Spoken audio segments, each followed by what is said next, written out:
And I can give my personal commitment in finally establishing a youth parliament here in Wales.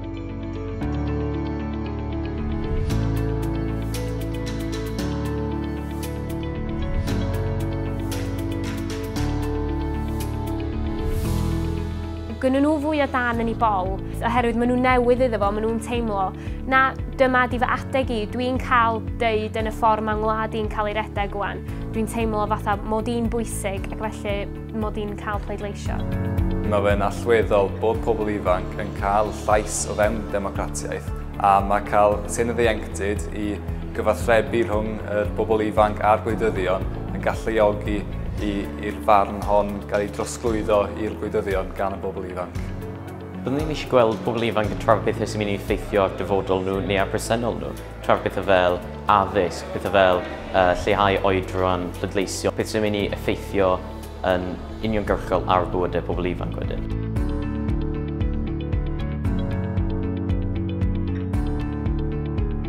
Mae'n bwysig cael Senedd ieuenctid yng Nghymru achos mae'n bwysig bod ni'n rhoi llais i'r rheini sydd heb lais ar hyn o bryd, sydd falle'n rhy ifanc i bleidleisio ac felly mae angen sicrhau bod nhw'n â llais mewn fi gwleidyddiaeth.